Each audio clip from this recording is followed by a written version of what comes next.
Oke, selamat siang teman-teman. Nah, sekarang ha, tema ngobrol bareng hari ini kita akan membahas tentang bagaimana sih tips karir, financial, and travel yang akan dibawakan oleh narasumber kece kita, yaitu Sir Evan, selaku dosen saya sendiri.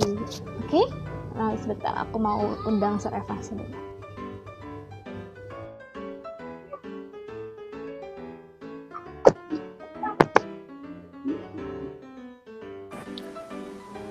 Halo, Um, halo Re. Apa kabar, Sar? Baik dong. Sinyalnya jelas nggak?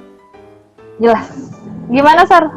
Karantinanya selama pandemi ini? Saya sih tetap masih kerja karena kebetulan kan kantor dekat sama rumah. Jadi beberapa waktu saya sempat ke kantor. Ini lagi di kantor sekarang. Oh, masih ke kantor juga, Sar? Mm-mm. Oke, kalau gitu. Nah, Sar siap ya, Sar? Kita mau tanya-tanya nih. Nggak diinterogasikan ya. Enggak diinterogasi. Oke, Sar. Aku mau nanya nih sebelumnya, apa sih goal Sar waktu pas setelah lulus kuliah atau lulus sekolah gitu loh? Ada gak goals-goalsnya? Oke, goal saya pas lulus kuliah. Tapi mungkin aku kenalin diri dulu bagi yang belum tahu, Iya. mungkin yang udah gabung. Pantesan saya rapi banget. Hai Dewi. Oke, saya Evan. Saya ngajar di UBM itu udah mau setahun. Dosennya Rere untuk setahun terakhir ini juga. Saya ngajar komunikasi, lebih spesifiknya sebenarnya saya lebih ke IMC, Integrated Marketing Communication. Gitu. Saya lulus S1 dari London School, saya lulus S2-nya dari Untar. Sekarang saya kerja sebagai Markom di Suwarna Sutra, itu Alam Sutra Group. Gitu. Oke, tadi nanya goals-nya ya, ketika lulus kuliah. Oke, saya lulus kuliah itu pertama kali lulus S1, saya umur 20 tahun itu udah lulus S1. Anak umur 20 tahun, zaman dulu kayaknya belum ada arahan. Mungkin kalau sekarang karena kalian udah banyak sosmed, jadi udah lebih banyak arahan. Gitu. Tapi zaman saya kayaknya sosmed belum gitu kencang, kita benar-benar dulu masih ngeblank. Saya pun masih ngeblank maunya apa sebenarnya. Jadi dulu impiannya cuma boleh kayak, saya pengen jadi artis dulu kan. dulu pengennya jadi artis. Mudah-mudahan punya modalnya kan, mudah-mudahan gitu. Tapi ya udah dijalanin. Pas lulus kuliah, goal utama saya sebenarnya tadi pengen jadi artis karena kan kelihatannya gampang dan uangnya kayaknya ada gitu ya. Terus akhirnya setelah lulus kuliah, saya menjalani kerja di bank, terus saya menjalani kerja juga ada di mall. Saya baru tahu ternyata tujuan saya lulus kuliah itu cuma satu gitu. Saya pengen punya aset. Itu aja sih, gitu loh. Waktu itu ya, tujuan lulus kuliahnya saya cuma pengen punya aset. Which is saya kerja, saya mulai menyicil properti itu dari umur 21. Gitu. Jadi itu aja sih. Goal pas lulus kuliahnya cuma satu. Pengen punya aset. That's it. Oh, wow, udah mikirin aset ya, Sar ya? Iya. Oke, Sir, hari ini nih, saat ini, Sir tuh udah dapet pekerjaan Sir yang udah impi-impiin gak sih? Kayak misalkan Sir mau jadi, cita-citanya mau jadi Markom, atau ini meleset dari cita-citanya Sir? Oke. Cita-cita pekerjaan ya. Sebenarnya lagi-lagi waktu kita lulus kuliah, mungkin kalian juga, mungkin Rere juga gitu. Sekarang mungkin gak sih kalian udah ngebayangin saya mau kerjanya apa 10 tahun ke depan? Coba saya tanya Rere, udah bayangin belum saya mau jadi apa 10 tahun ke depan? Belum saya. Belum kan gitu. Makanya juga saya pas lulus kuliah pun saya belum ngebayangin saya mau jadi apa sebenarnya pekerjaannya. Tapi begitu kalian pas lulus kuliah, kalian cobain pekerjaannya gitu loh. Kalian jalanin pekerjaannya one by one, kalian akan tahu passion kalian di mana gitu loh. Kebetulan banget saya lulusan komunikasi, jurusan mass communication. Saya kerja pertama kali itu di bank. Di bank itu saya jadi kalau zaman sekarang mungkin sebutnya sales, tapi kalau di bank itu kita sebutnya account officer. Tapi saya ikut program yang sekolahnya. Program sekolah ODP namanya di bank itu, Office Development Program. Saya jalanin 3 bulan, 6 bulan. Kita baru berasa passion kita, saya nggak enjoy di sana. Saya nggak enjoy ngitungin duit orang, saya nggak enjoy ngitungin tabungan orang gitu loh. Jadinya kayaknya saya bukan orang yang tipikal di bank gitu loh. Bukan tipikal yang di bank gitu. Terus saya jalanin lagi, saya kerja di mall. Saya mulai suka gitu loh. Saya mulai suka karena ngurusin event, ketemu banyak orang, ketemu vendor, ketemu ini. Nah, di situ baru suka. Lanjut lagi, saya akhirnya kerja di Suwarna Sutra, di Alam Sutra Group ini sebagai markom juga gitu loh. Sebagai markom. Nah, di situ saya baru mulai mendapati, saya suka banget nih pekerjaan markom ini, gitu. Jadi menurut saya pekerjaan impian itu nggak bisa kamu tentuin dari sekarang. Mungkin kamu punya cita-cita sekarang gitu loh, sebagai anak kuliah saya mau pekerjaannya ini gitu. Tapi nanti pasti ke depannya kalian akan tahu once kalian udah jalanin. Gitu sih, gitu. Dan apa pekerjaan saya sudah merupakan pekerjaan yang saya inginkan sekarang? Kalau saya berani jawab sekarang iya, gitu. Dan akan seterusnya saya akan mau jadi marketing communication, tapi sekarang saya lagi merambah, memulai mempelajari hal-hal yang berbeda seperti sales department, gitu loh. Oh, oke.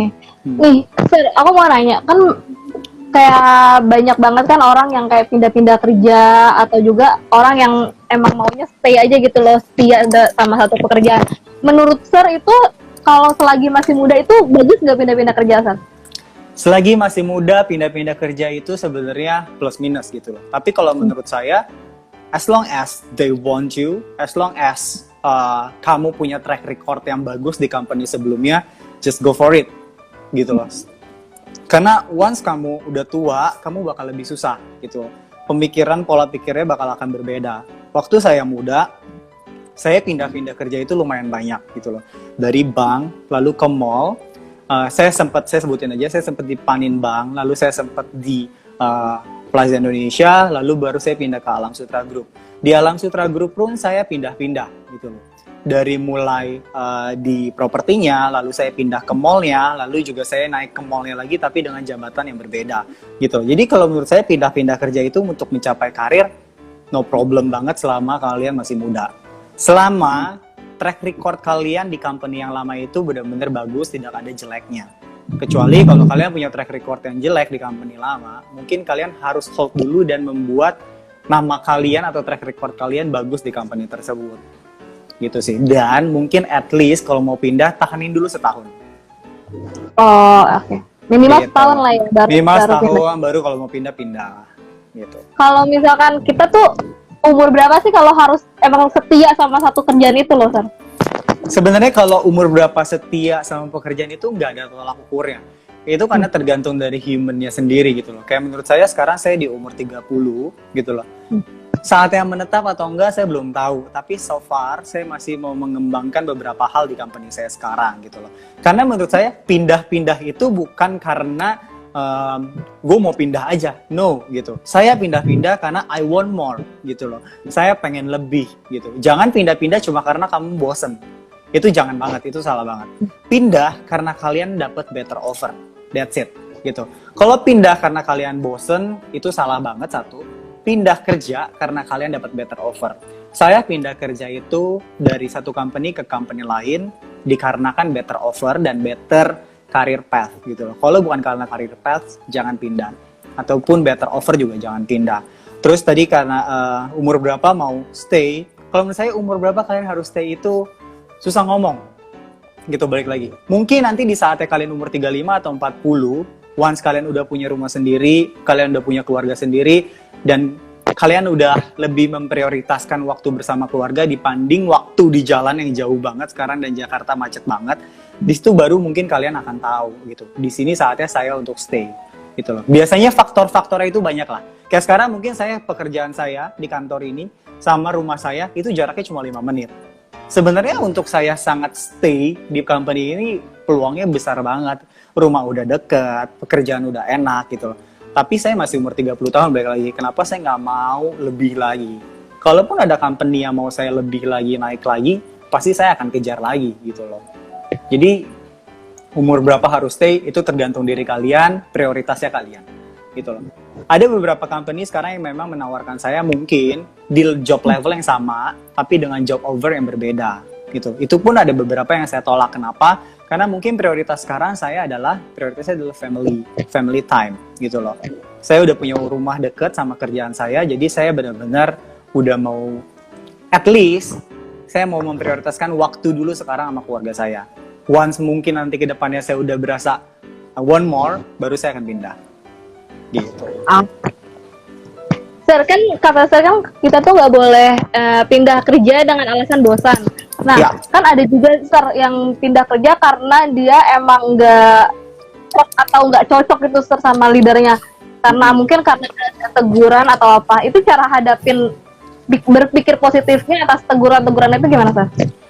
Sebenarnya balik lagi, kalau namanya kita bawahan, kita harus beradaptasi ke atasan. Bukan atasan yang beradaptasi ke bawahan. Gitu loh.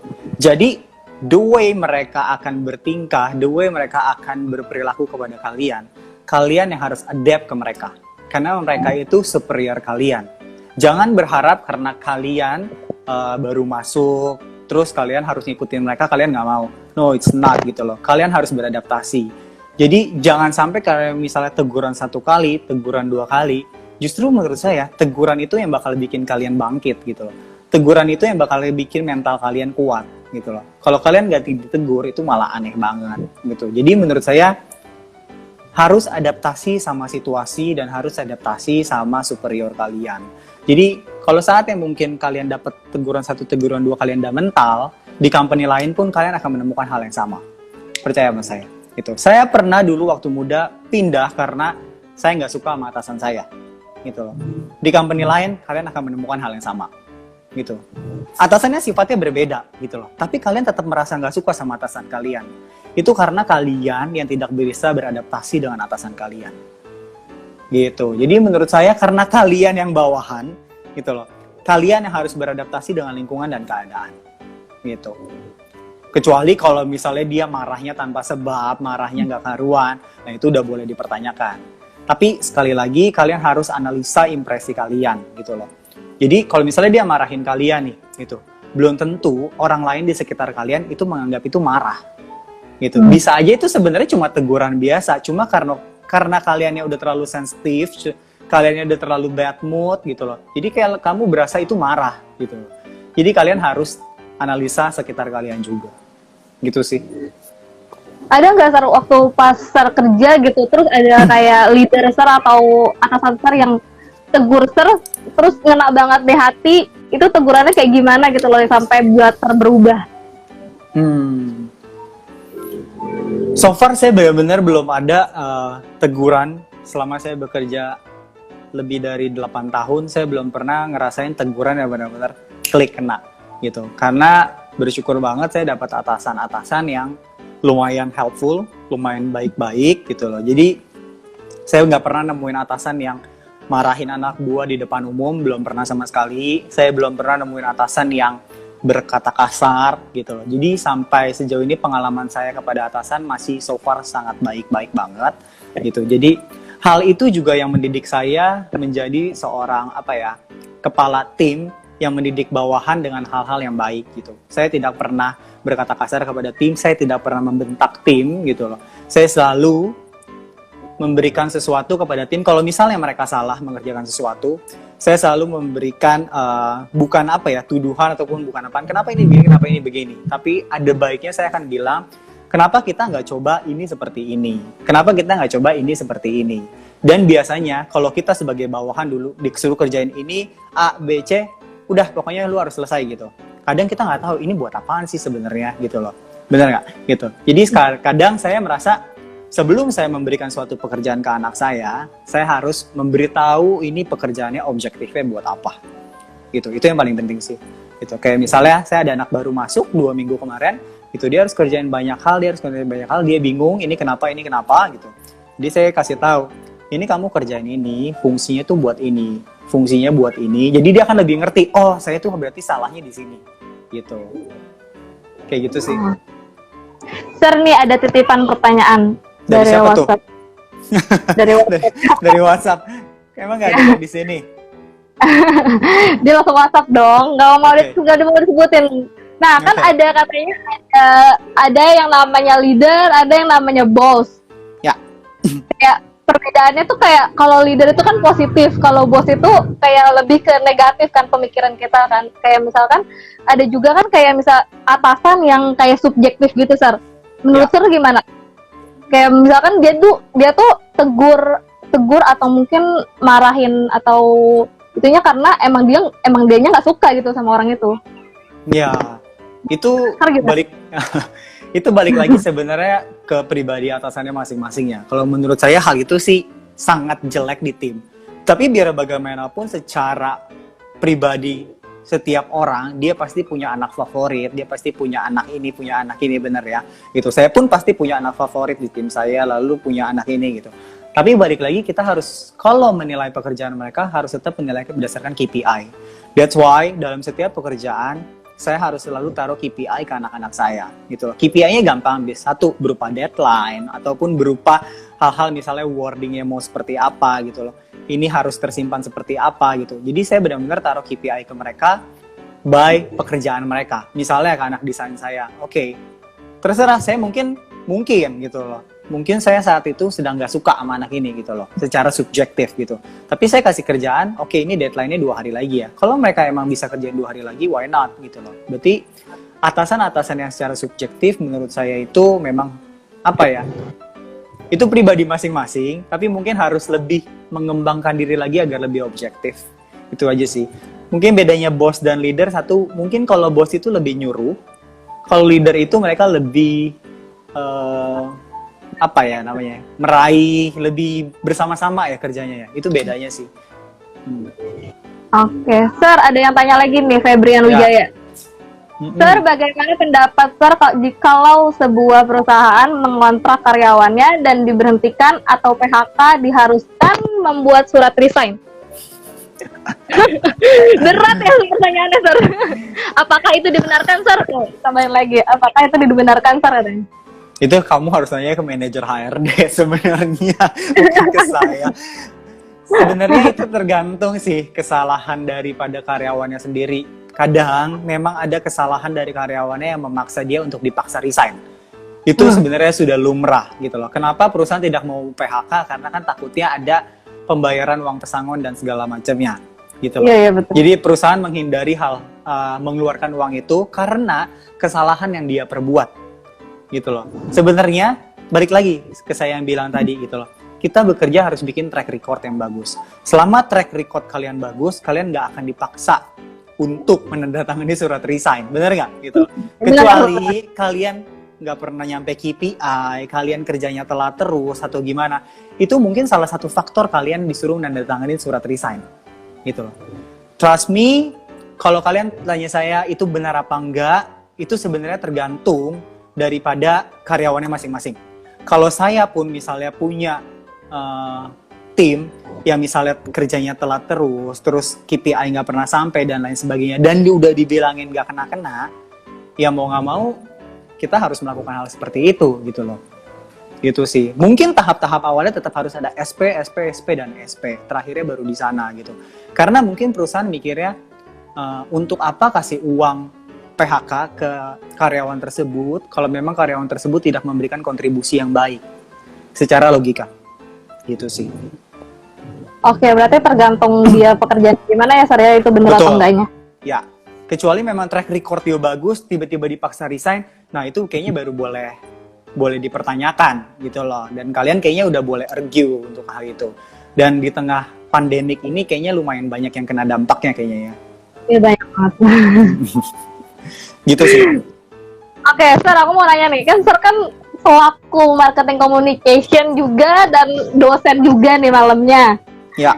Sir itu gimana sih kayak ngatur tugas sama waktunya gitu kan? Pasti dosen tuh pasti banyak tugasnya dong, Sir, kayak nilai saya gitu. Ya. Koreksi ujian saya. Saya tanya dulu ke Rere. Saya mengajar kamu selama setahun bagaimana?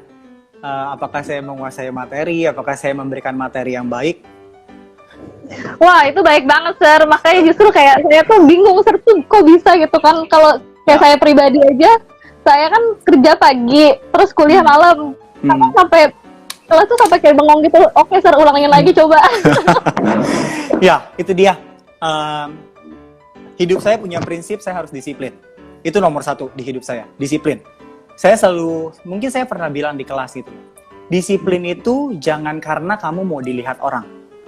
Disiplin itu karena kamu mau dilihat diri kamu sendiri. gitu. Jadi saya punya disiplin. Pertama saya harus disiplin sama waktu gitu. Waktunya saya kerja, saya akan kerja Senin sampai Jumat.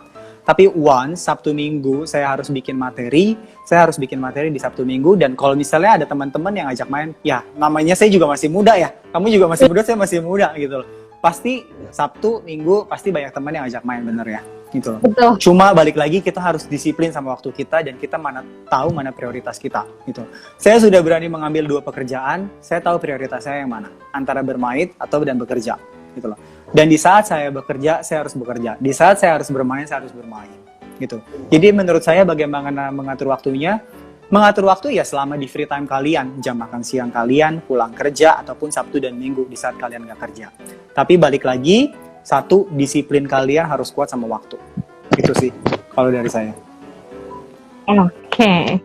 Sir, nih mau nanya lagi, kan Sir kan marketing communication nih.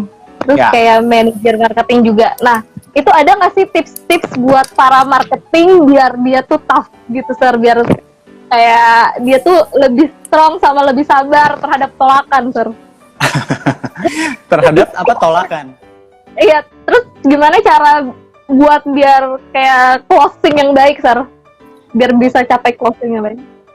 Oke, sebenarnya kalau itu ranahnya lebih ke sales ya.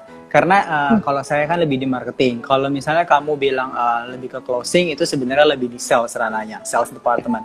Jadi kita bedakan dulu antara sales dan marketing. Jadi kalau sales itu mereka adalah orang-orang yang menggunakan ilmu promosi yang dilakukan oleh marketing untuk mereka berjualan dan endingnya adalah closing gitu loh. Sedangkan kalau saya adalah membuat ataupun meramu sedemikian rupa iklan berupa promosi untuk para sales ini gitu loh.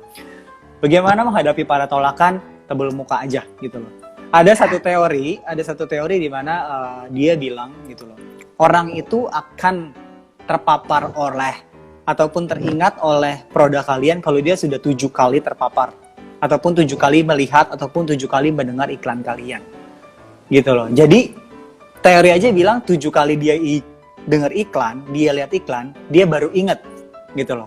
Apalagi dia mau beli misalnya gitu. Jadi menurut saya jangan capek ataupun jangan patah semangat gitu loh.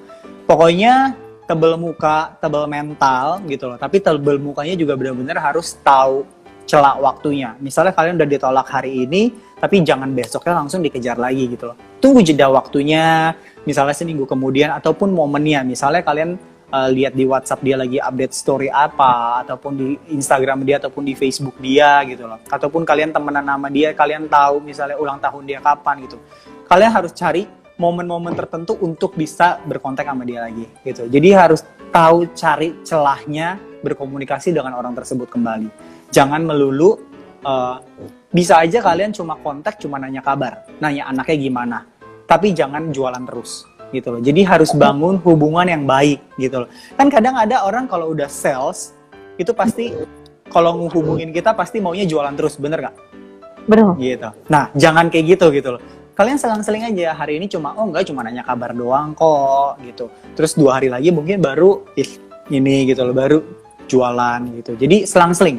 Nggak boleh terus dipapar-paparin sama jualan. Jangan. Orang juga bosan pasti. Iya, bener. Oke, sekarang kita udah ada yang nanya nih tentang keuangan. Siapa yang nanya? Dari Dewi. Dewi. Gimana sih, Sir, cara ngatur keuangan yang baik? Soalnya kan di umur semuda ini, Sir, udah punya banyak aset gitu loh bagi kami. Kaum gitu loh. Gimana cara manage keuangannya gitu loh, Sir? Nah, itu tadi. Saya dari lulus kuliah, saya cuma punya satu goal, yaitu saya pengen punya aset, gitu loh. Saya lulus kuliah umur 20, saya kerja itu umur 21, saya udah mengambil satu aset. Asetnya dari yang paling kecil banget, gitu. Aset saya ambil properti, kebetulan di umur 21, dan itu pun propertinya yang benar-benar kecil dan sangat murah, gitu. Itu pun cicilannya sampai sekarang sebenarnya belum beres, gitu lah. Bagaimana mengatur keuangannya?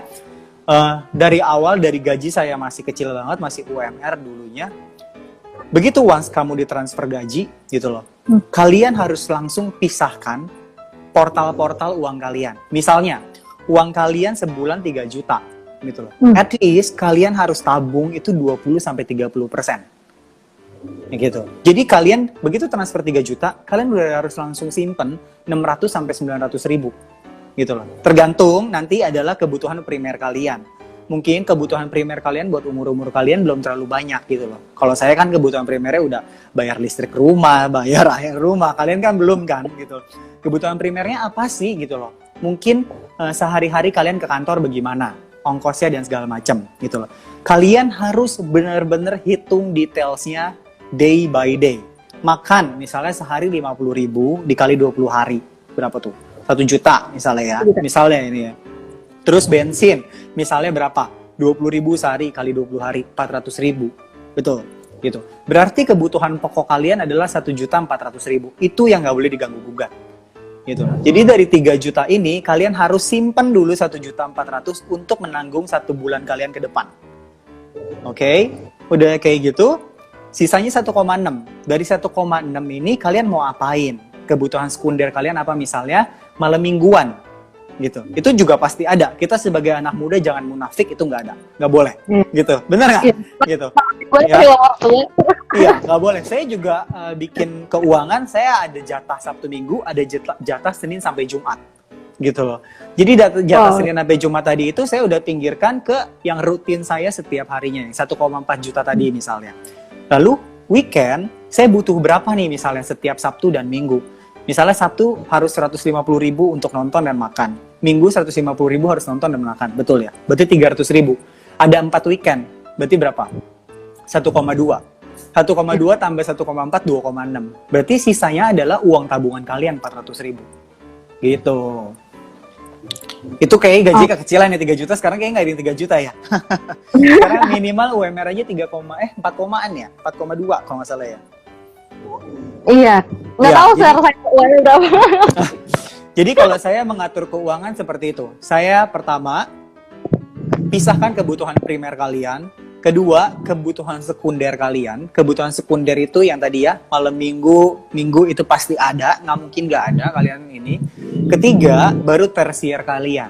Tersier itu sebenarnya adalah kayak belanja, lipstick, skincare, itu juga pasti ada kalian. Nggak mungkin tiap bulan kalian nggak beli bedak gitu. Saya nggak tahu sih kalau cewek bener nggak beli bedak kan gitu. Beli laser. Beli. Ya. Jadi kalian yang tahu masing-masing kebutuhan primer, sekunder, tersier kalian gitu loh. Jadi benar-benar harus didetailin ya. Nggak boleh benar-benar asumsi. Nggak. Kalian kan nggak boleh asumsi, karena kan kalian udah menjalani hidup kalian selama berbulan-bulan, bertahun-tahun. Kalian yang tahu daily life kalian seperti apa, kebutuhan kalian seperti apa, gitu loh. Jadi kalian pisahin dulu kebutuhan harian makanan, kebutuhan Sabtu Minggu kalian buat ngedate, lalu kebutuhan tersier kalian untuk beli bedak dan lain-lain. Sisanya baru untuk ditabung, gitu. Paling itu sih. Oke. Berarti itu kita harus utamain, kita harus memeta-metakan ya, Sir ya? Betul. Sebenarnya kalau saya agak keras sama diri saya. Kalau saya, bukan kebutuhan primer dulu yang saya hitung. Saya pisahkan tabungan dulu. Gitu. Jadi kalau saya, misalnya dari 3 juta tadi, saya benar-benar harus nabung 30%. Jadi 900.000. Jadi kebutuhan primernya yang mengikuti sisanya. Gitu. Jadi kalau saya, mungkin teman-teman saya juga bilang saya agak keras gitu karena saya lumayan saklek sama tabungan gitu loh. Kalau tabungan itu saya pun pisahkan tabungan liburan dan tabungan untuk aset gitu loh. Jadi saya benar-benar pisahkan tabungan properti dan tabungan liburan saya. Jadi dua-duanya masih dapat terpenuhi gitu. Jadi walaupun kalian hidupnya sehari-hari misalnya cuma makannya yang nggak mewah-mewah banget gitu loh, tapi saya masih bisa liburan setidaknya gitu. Iya, aku juga pernah denger sih, Sir, kayak kita tuh harusnya kalau misalkan setiap dapat uang bulanan atau apa, sisihin paling utama tuh kayak nabung, biar kita tuh benar-benar bisa nabung. Kalau disisain malahan habis gitu, Sir. Betul. Anggap tabungan itu sebagai hutang kalian. Oke, jadi kayak wajib. Jadi bener-bener. Ya, itu yang balik lagi kalian harus disiplin. Tadi saya bilang ada disiplin waktu, sekarang harus disiplin sama hutang kalian. Jadi saya itu menganggap tabungan adalah hutang. Jadi kalau hutang itu kan wajib ya, gitu. Kayak wajib harus dilunasin. Kalau nggak dilunasin, kayaknya lu bakal bersalah banget nih sama nih orang gitu. Jadi saya merasa tabungan itu adalah hutang. gitu. Oke, Sir, kan kayak zaman sekarang itu kan anak muda mungkin sebagian besar lah punya kartu kredit, dan ada juga misalkan ada juga tante-tante yang nonton punya kartu kredit juga. Nah itu tuh kalau punya kartu kredit tuh di zaman muda, ini kayak seumuran aku dan teman-teman gitu, itu ada nggak sih kayak posisi positifnya? Terus gimana cara bijak pakai kartu kredit, Sir? Biar nggak Kalau kalap gitu. ngomongin, ya kalau ngomongin kartu kredit sebenarnya panjang banget, nggak cukup satu sesi kayaknya. Jadi, Ada waktu nggak dilimitin waktu. jadi kalau kartu kredit sebenarnya plus minus. Minusnya bagi orang yang nggak disiplin. Plusnya bagi orang yang disiplin, gitu. Balik lagi, kalian harus disiplin sama diri kalian, gitu loh. Saya kalau nggak disiplin sama diri saya, mungkin saya utang kartu kredit udah banyak banget, gitu loh. Tapi kita harus disiplin, gitu. Kenapa? Jadi kalau misalnya kalian punya kartu kredit, itu kan istilahnya bukan kalian berhutang ya. Itu istilahnya kalian bayar belakangan, gitu. Jadi kalau kalian gesek sekarang, kalian harus bayarnya belakangan, bener dong. Tetap harus dibayar kan di akhir bulan misalnya, gitu. Jadi dari gaji kalian yang 3 juta ini, misalnya kalian punya cash 3 juta, kalian belanja nih, gesek 200.000 gitu. Nah, langsung kalian sisihkan 200.000 cash kalian ini ke dalam portal pembayaran sisi kalian, gitu loh. Jadi dicatat, kalau saya catat di notes handphone saya, kayak misalnya duit saya sebulan ini ada 3 juta, gitu loh. Terus di bawahnya saya catat penggunaan kartu kredit, gitu. Oke, tanggal 5 Mei saya gunain 200.000. Nah, duit yang di portal atas yang cash 3 juta, saya coret jadi 2.800.000. Saya pindahin ke bawah, bayar kartu kredit 200.000, gitu loh. Jadi, di catatan itu, kalian ada ingetan, oh duit gue sisanya cuma 2.800.000. Gue nggak bisa pakai lebih dari itu. Gitu. Begitu selanjutnya, besok 6 Mei kalian beli baju 300.000 misalnya. Oke, 300.000, kalian tulis 6 Mei 300.000. Pindahin lagi dari 2.800.000 itu, kalian coret lagi 300.000. Oh, sisa duit cash gue tinggal 2.500.000. 300.000-nya pindah ke portalnya si kartu kredit 500.000. Jadi kalian pas saatnya harus bayar kartu kredit, kalian nggak akan pusing bayar kartu kredit uangnya dari mana, gitu. Karena kalian sudah punya tabungan sendiri untuk kartu kredit, gitu. Plusnya apa gunain kartu kredit? Kalau kalian pakai kartu kredit yang benar untuk poin, beberapa jenis kartu kredit yang benar, apply-nya gitu, kalian akan dapetin poin untuk tuker dengan tiket liburan, bener ya, gitu. Saya beberapa kali liburan lumayan murah banget. Saya bilang ke Rere kemarin, saya ke Bali cuma 200.000. Itu karena hasil dari tukar poin saya, gitu loh. Terus saya ada liburan nanti bulan Oktober, itu lumayan jauh, perjalanannya sekitar 21 jam. Itu harusnya biasa beli tiketnya 13 juta, saya cuma beli 500.000. Gitu. Jadi 500.000 plus poin dari kartu kredit. Gitu. Jadi boleh gunain kartu kredit, positifnya banyak banget, tapi kalian harus disiplin pindahin poin-poin tadi, gitu. Kalian boleh follow Instagram saya, di situ saya detailin, ya. Kamu udah baca belum, Pre? Saya detailin portal, di highlightnya saya detailin pemakaian kartu kredit dan bagaimana financial planning itu yang benar, ngaturnya, portalnya gimana, gitu. Itu saya detailsnya ada di sana, gitu sih. Oke, di-follow ya guys. Jelas nggak? Cukup jelas nggak untuk kartu kredit? Cukup jelas sih, Sir. Detail banget. Iya, kalau jelasin portal duit itu saya sebenarnya anaknya pakai board gitu. Nanti kita buat sesi live-nya kalau misalnya saya sama Rere udah bisa ketemu langsung. Oke. Lebih enak langsung ya, jadi kita live banget. Betul. Oke. Sir, ini ada yang tanya nih. Tansen. Oke.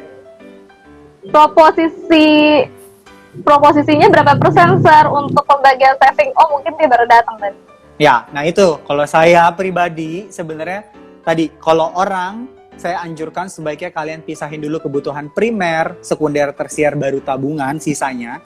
Kalau saya pribadi saya kerasin diri saya 30% dari income itu harus ditabung. Gitu. 30% itu dipecah lagi, 20% untuk aset, 10%-nya untuk liburan.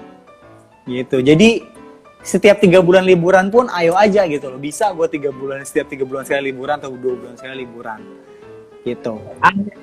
Ini Sir, ngomong-ngomong liburan ya, Sir. Kan sepandangan saya tuh sering banget liburan nih, Sir. Nah itu karena saya punya tabungan. Karena kan saya kan mahasiswanya Sir nih, sering banget liburan.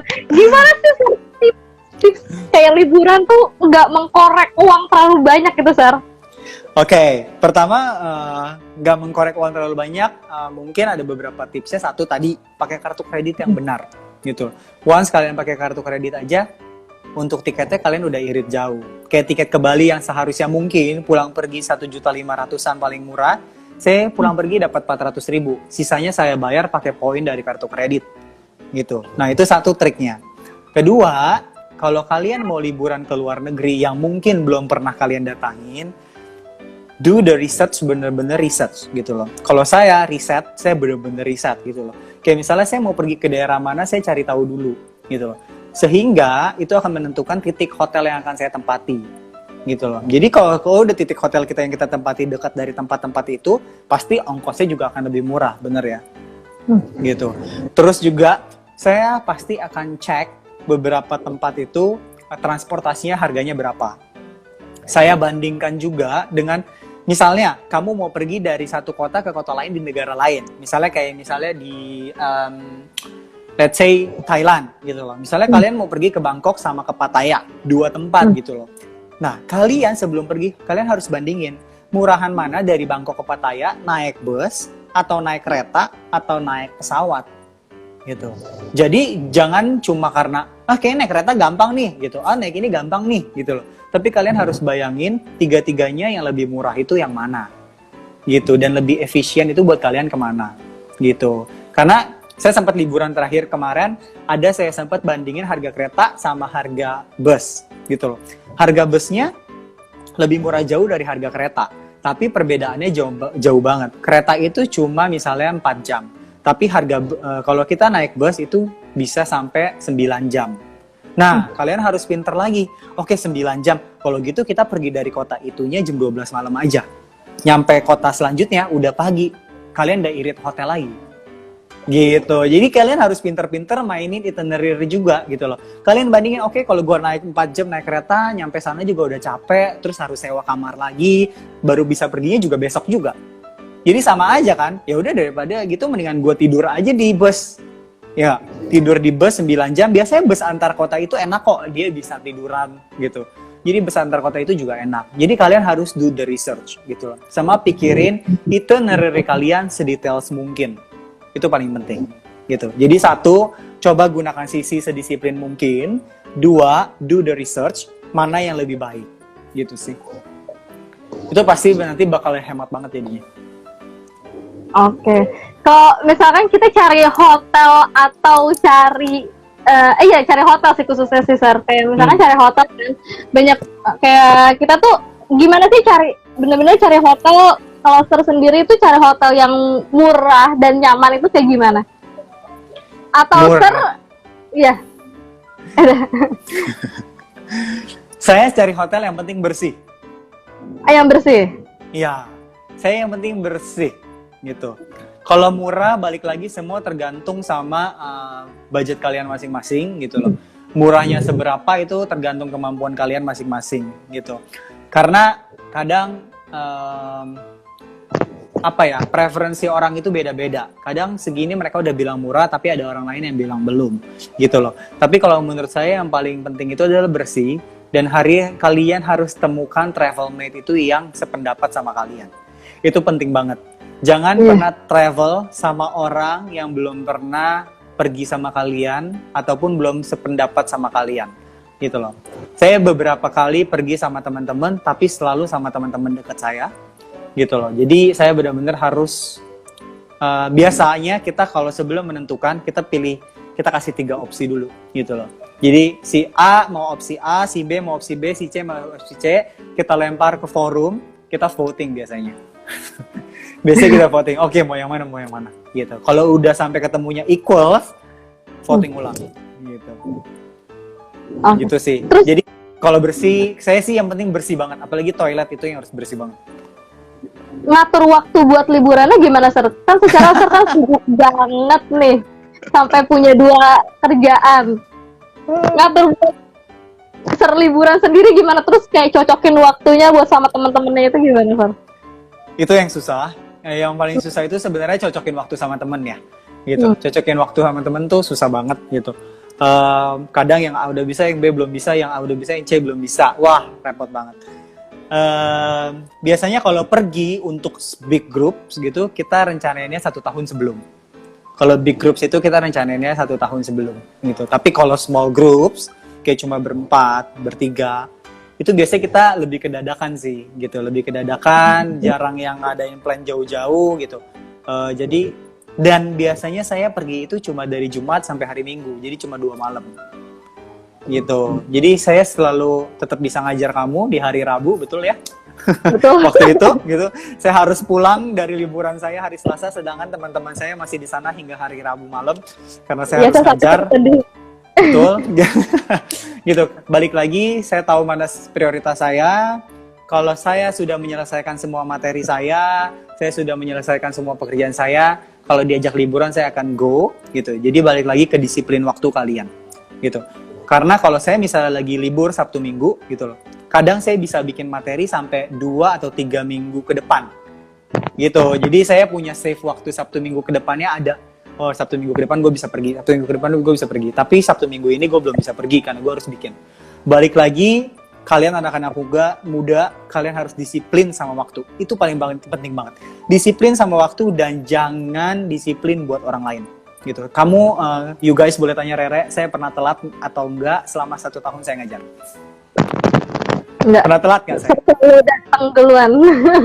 Ya, 1 kali pun saya nggak pernah telat. Dan even saya telat 5 menit, saya selalu bilang sama mereka, benar apa enggak? Benar. Benar kan? Gitu. Hargai waktu banget, Sir. Ya, gitu. Mulai Karena 15 menit lagi mulai. iya, gitu. Makanya prinsip saya itu disiplin waktu. Gitu sih. Once kalian disiplin, kalian bakal lancar kemanapun. Saya yakin. Gitu. Nah, dari tadi kan Sir ngomong disiplin waktu nih, Sir. Coba gimana sih Sir caranya kita tuh mengatur waktu yang baik gitu loh, Sir? Kayak kan banyak banget orang yang aduh pusing nih sampai kayak dia tuh kerjaan sampai deadline-nya udah H-1 pun belum dikerjain gitu loh, Sir. Nah, itu ya, balik lagi kalian harus taruh deadline buat diri kalian. Semua balik lagi ke waktu. Misalnya saya punya pekerjaan A yang harus diselesaikan hari ini, B, lusa, C, kapan deadline-nya. Kalian benar-benar harus tanamin deadline. Aduh, saya nggak bawa note saya. Sebenarnya kalau di note saya itu, saya benar-benar pekerjaan ini deadline-nya kapan. Pekerjaan ini deadline-nya kapan. Gitu loh. Dan biasakan tarik H-1 dari deadline kalian. Gitu. Biasakan itu. Misalnya, saya suruh kalian bikin tugas selesai 6 Mei. Biasakan kalian tulisnya tanggal 5 Mei. Gitu. Jadi saya selalu memberikan ekstra 1 hari untuk pekerjaan-pekerjaan yang lumayan berat. Supaya saya ada waktu lah. Gitu. Kalau misalnya saya kadang orang kan juga ada malesnya ya. Nggak mungkin setiap hari rajin. Bener nggak? Saya juga ada males ya. Kadang mau leye-leye kan. Gitu. Tapi once kalian punya extra time, kalian akan punya apa ya? Ya itulah waktu leye-leye tadi gitu. Jadi pinter-pinter mengatur deadline kalian. Apalagi maksudnya ya anak kuliah paling seputar tugas. Bener apa nggak sih? Gitu. Tapi once kalau kalian lagi datang rajin ya, pasti rajin terus, bener nggak? Betul. Ya, moodnya pasti gitu. Once lagi rajin, rajin terus. Once lagi males, males terus. Nah, di saat lagi rajin-rajinnya, terus kerjaan apa yang bisa kalian kerjain. Gitu. Jadi usahain punya spare time waktu dari deadline kalian. Itu juga yang saya tanemin di kerjaan saya. Kalau misalnya saya dikasih kerjaan sama bos saya, misalnya, oke, lu kerjain ini, bla bla bla bla bla. Saya biasanya ngomong, oke, misalnya selesai jam 3, gitu. Padahal dalam otak saya, oke, ini kayaknya udah jadi jam 1, jam 2, gue udah bisa kelarin, gitu. Jadi saya selalu bilang, oke, jam 3, Bu, gitu kan. Tapi once kita kasih ke atasan kita jam 2, mereka akan lebih senang, bener gak? Gitu, karena kita maju dari deadline kita. Nah, itu mungkin salah satu trik kalian buat pekerjaan kalian, gitu loh. Once kalau kalian disuruh bos kalian, usahain mundurin dikit dari waktu yang kalian bisa. Gitu. Saya selalu begitu. Saya selalu mundurin dikit dari waktu yang saya bisa. Jadi once saya kasih lebih early, itu akan lebih happy buat mereka. Aduh, ada bos saya masuk. Gimana saya? Oke, wah, keren banget sih Sar ngatur waktunya. Nah, Sir, balik lagi ke liburan nih. Menurut Ya. Sir itu, karena banyak banget tuh yang mau nonton live ini karena banyak banget tips, ya karena tips liburannya sih Sir, sama tips finansial itu. Terus gimana sih Sir, menurut Sir tuh lebih enak atau lebih irit menggunakan travel atau kita jalan sendiri Sir? Terus kayak mendingan kayak kita backpackeran atau ya kita pengen yang keren-keren gitu Sir? Gimana sih liburan keren? Saya belum pernah menggunakan travel selama saya liburan berkali-kali. Jadi saya selalu menggunakan jasa saya sendiri yang ya itu tadi, karena mungkin kita harus riset. Jadi saya nggak pernah pakai travel karena biasanya travel sebenarnya jatuhnya lebih mahal. Kayaknya ya kalau saya hitung-hitung itu. Kalau kalian bisa budgetin diri kalian sendiri, kalian maksimalin riset kalian, itu akan lebih murah untuk traveling sendiri. Terus satu lagi apa tadi untuk budgeting ya? Backpacker. Sejauh ini saya juga belum pernah backpackeran gitu loh. Jadi saya belum tahu rasanya backpacker tuh kan benar-benar yang menggunakan satu tas dan mencari sesuai dengan budget yang sangat minimal kan gitu. Sampai sejauh ini saya belum pernah ngelakuin backpacker gitu. Sebenarnya saya akan pergi backpackeran akhir Mei ini ke Filipina, cuma gagal karena corona. Jadi gagal first time backpackeran saya gitu. Saya akan kasih tahu lagi lebih lanjut mungkin kalau backpackeran nanti. Tapi semua liburan saya nggak terlalu mahal kok, beneran gitu. Asal riset kalian benar-benar akurat gitu. Apalagi kalau kalian misalnya pergi ke negara-negara maju, itu semuanya bisa diakses melalui website-website tertentu. Kayak misalnya ke Eropa gitu loh. Kalian bisa ngukur harga tiket pesawat, harga tiket kereta, even harga tiket bus dari satu website. Nah itu kalian bisa hitung sendiri budget yang harus kalian keluarin gitu. Jadi pinter-pinter riset, cari terus banyak tanya gitu loh. Karena saya pergi ke Eropa kemarin pertama kali, yang saya lakuin saya benar-benar riset dari berbagai website gitu loh. Jadi contohnya apa Sir? Kenapa? Contohnya website kayak gimana Sir? Misalnya kalian nyari train dari satu tempat ke satu tempat lain gitu loh. Kalian cari aja website untuk train, tapi cari website untuk trainnya pun di negara tersebut jangan cuma satu gitu. Nah, tuh kayak Dewi, Skyscanner. Skyscanner itu juga bisa untuk kereta, untuk pesawat, untuk hotel kayaknya saya nggak tahu. Saya belum pernah coba gitu.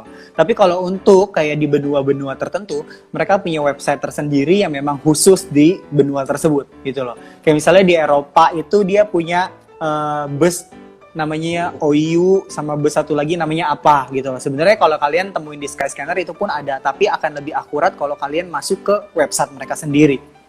Gitu. Jadi benar-benar riset, do the local things gitu loh. Karena yang paling gampang adalah mencari riset internasional, website-website internasional bener ya. Tapi once kalian masuk ke website-website lokal, kalian akan lebih dapat riset yang lebih akurat gitu loh.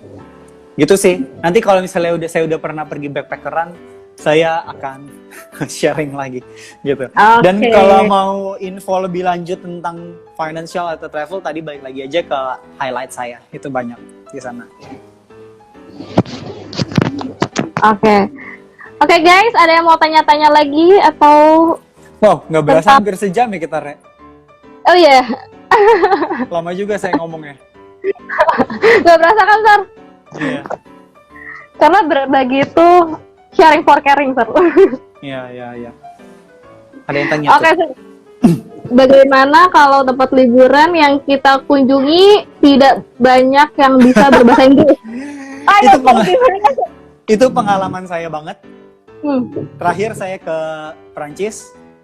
Orang Perancis itu dikit banget yang bisa bahasa Inggris. First time saya nyampe ke Perancis, saya mau beli tiket kereta itu 1 jam. Kamu bayangin, mau beli tiket kereta 1 jam. Iya. Wow. Dan kok bisa, Pak? Dan even ada petugas loketnya, tapi dia nggak bisa bahasa Inggris dan dia nggak mau bantu saya sama sekali. Gila gitu. Jadi karena memang orang Perancis mereka jarang bisa bahasa Inggris, ternyata saya baru tahu gitu loh. Jadi mereka nggak bisa bantu kita sama sekali. Ya mau nggak mau kita harus bisa pakai Google Translate dengan sebaik-baiknya gitu. Terus kebetulan juga ada teman saya yang bisa bahasa Mandarin Dan kebetulan di Perancis ada banyak lumayan Asian yang tinggal sana. Jadi kita lebih banyak komunikasinya pakai Mandarin sebenarnya. Aneh ya, di negara Perancis yang sebenarnya bahasa internasional Inggris, tapi kita lebih banyak komunikasi sama Asian dan kebanyakan bahasa Mandarin. Gitu. Tapi balik lagi Google Translate aja sih. Dan satu lagi makanya kalian harus punya riset gitu. Kalau saya makanya waktu itu saya banyak riset, ini harus ke stasiun apa, ini harus ke stasiun apa. Jadi once di stasiun kita udah harus tahu ini maunya kemana, ini maunya kemana. Jadi kalian gak bingung lagi cari-cari peta gitu loh. Risetnya gimana ya tadi? Misalnya saya mau ke Pisa, oh saya harus ke halte apa ya? Itu dari Jakarta saya udah lakuin. Nanti harus turun di halte ini harus turun di stasiun ini. Jadi kalian cuma nanya cara ke stasiun ini gimana. Bukan nanya caranya ke Pisa bagaimana. Itu akan lebih susah. Benar. Oke. Gitu. Jadi kalian harus nanya lebih ke titik transportasinya. Lebih cara ke stasiun ini gimana. Kalau nama stasiun kan kayaknya orang lebih gampang ini ya, lebih gampang tahu lah ya. Walaupun bukan bahasa Inggris gitu loh. Gitu sih. Oke, kayak gitu ya teman-teman. Ada lagi yang mau tanya seputar liburan atau finansial? Sudah. Lihat WhatsApp. Lihat WhatsApp ya. Kadang suka ada yang di WhatsApp ya. Iya, Sir. Suka malu-malu kadang-kadang. Rambut saya bagus. Oke, Sir. Ada yang tanya. Bener kan? Kalau di WhatsApp itu pasti nggak mau disebutin namanya. Sebutin aja kalau saya kenal. Sir, katanya kan Sir suka ke Eropa. Terus kemarin terakhir ke Italia ya, Sir ya? Ke Italia, terus sampai keliling-liling gitu. Sir, budgetnya tuh bukan budgetnya, pengeluarannya tuh kalau boleh tahu tuh berapa tuh? Wah, itu murah banget. Ya itu, makanya kalian do the research. Saya 14 hari itu cuma habisin sekitar 32 juta, dan itu udah include belanja. Oke. Udah include belanja. Dan udah include belanja dan makan gitu, Sir? Udah semua, 31 jutaan. Itu include belanja, makan, hotel, pesawat, foya-foya. Gitu. Dan di sananya nggak pelit-pelit gitu, 31 juta. Dan 31 sampai 33 saya lupa lah gitu. 31 atau 33 juta tuh, ya, guys. Itu 14 hari. Oke. Nanti Sir mau ke US? Gimana kan, Sir? Sir, itu kira-kira US mengeluarkan cross check berapa tuh, Sir? Belum tahu karena kan saya belum berangkat, tapi kalau yang diasumsi masa saya sebut angka? Hah? Ya enaknya gimana sih? Gimana enaknya? Susah karena saya pertama kali ke US, jadi saya nggak mau budget minimal, saya lebih mau happy-nya di sana, bukan budget maksimal. Yang penting saya happy di sana, saya nggak sengsara, makan saya enak, tidur saya enak. Jadi budgetnya lumayan agak membesar gitu, karena beberapa yang saya beberapa hotel yang saya tempati mungkin bukan hotel budget gitu loh. Karena saya kalau mengunjungi tempat pertama kali, saya maunya nyaman gitu. Jadi saya tidak berusaha untuk meminimalis budget gitu sih. Jadi saya nggak bisa sebutin angkanya, tapi lumayan. Lumayan. Nanti yang tanya private, tanya ke saya aja itu. Oke, Sir, yang kayak benar-benar tempat liburan yang recommended itu di mana atau kemana gitu, Sir? I love Bali, jadi selalu saya bilang Bali. Oh, Sir lebih suka ke pantai ya, Sir? Ya, lumayan sih. Sebenarnya saya suka city, cuma karena kalau yang budget wise, ya Bali sih menurut saya. Budget wise Bali. Tapi kalau kalian yang mengimpikan kota apa atau apa, sebenarnya saya belum terlalu travel banyak di beberapa negara gitu loh. Tapi dari semua negara yang saya udah pergi, Eropa, Asia, saya paling suka Jepang sih, gitu. Karena Jepang menurut saya orangnya baik-baik banget, friendly banget. Udah gitu kalian mau sightseeing ataupun ke tempat-tempat culture-nya itu banyak banget. kalian mau ke city light-nya atau city view-nya itu dapat banget gitu. Terus kalian mau apa lagi ya? Culture-nya dapat banget, pokoknya sightseeing-nya dapat banget, city-nya dapat banget. Kalian mau salju juga ada. Transportasinya lengkap gitu. Orangnya baik-baik. Makanya saya sangat suka Jepang. Gitu. Dari semua negara yang saya udah pernah kunjungi, saya sangat suka Jepang. Oke, Sir, tepat kita sudah 1 jam. Saya minum ya. Oke, kita akan mengakhiri nih, Sir, interview kali ini. Mungkin nanti kita akan buat sesi-sesi selanjutnya buat lebih banyak sharing lagi, Sir. Nah, Sir, kira-kira kesimpulan dari karir financial sama travel ini gimana cara manage-nya, Sir? Disiplin. Satu kunci kata, disiplin. Menurut saya itu aja. Disiplin sama diri kalian, disiplin sama diri kalian. Disiplin ya, Oke. Disiplin itu penting ya teman-teman. Jadi kita harus belajar mengatur waktu, mengatur pekerjaan, mengatur uang. Sangat penting, harus bisa. Oke. Jurnal dibutuhkan juga ya, Sir, ya, kayak jurnal note. Betul. Gitu. Pokoknya kalian harus disiplin sama diri kalian sendiri. Itu aja sih. Pokoknya Rere juga mulai disiplin, jangan telat-telat gitu. Aku siap. Ya, Oke, teman-teman, kita sudah di penghujung acara interview ini. Aku Rere dan Sir Stefanus mau undur diri. Sampai jumpa di kesempatan berikutnya. Bye. Bye.